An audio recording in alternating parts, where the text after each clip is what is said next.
Hi, Tim Cooke, Director of Instruction here at the beautiful Long Cove Club on Hilton Head Island. This week's clinic, the bump and run. It's a great shot to have. You'll use it so many times in every single round. And the concept of the bump and run is just to keep it low to the ground and let it run on. Now it's very similar to a chip shot. Kind of a big chip is the best way to approach this shot. You're trying to find a landing point, land that ball, and it may be short of the green if you're doing this from far enough off. Or away from the hole. But typically, the typical bump and run is still landing the ball maybe 25% of the way from the edge of the green to that flag, then letting it run the rest of the way. So often the shot is anything from like 40, 50, 60 feet, all the way up to maybe 40, 50 yards. So if you have a tightly mown fairway and you've got a lot of fairway grass running up to the green, it's a nice, safe shot to play. So here's how you do it. Don't take your sandwich. Take a 9-iron. Pitching wedge, gap wedge, 8, 7-iron, something with less loft than like your 56-degree sand wedge or your 58-degree lob wedge.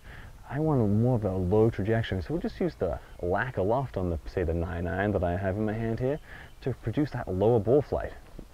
At setup, I want your weight on your towards favoring the front foot, maybe just 60% on the front side. Ball kind of right in the middle of your stance. If you want, you can play it just a little bit back and middle to help promote a little lower launch angle. And to hit the shot effectively, you don't want to chop down on the golf ball. We're trying to get the feel of the club head staying fairly on a shallow path, staying low to the ground through the hitting zone. So your attack isn't overly steep, it's fairly shallow, but the shaft is leaning forward. That way, that ball's going to run out when it hits the green. So we're reducing loft, not an overly steep attack, and that ball can launch nice and low and then run out on the back end. So, weight slightly forward, ball middle to a little bit back, and take a couple of practice swings, feeling that club head stay really low to the ground through the hitting zone, club shaft leaning forward, and then just pick that landing spot and let it run in the hole. So let's try it one time.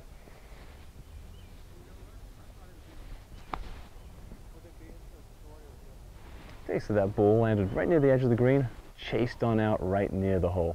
So practice this shot, the bump and run. We'll use a lot of different clubs to find a comfortable club for you to use during the clinic, and you'll be getting up and down with even more frequency. See you around the club.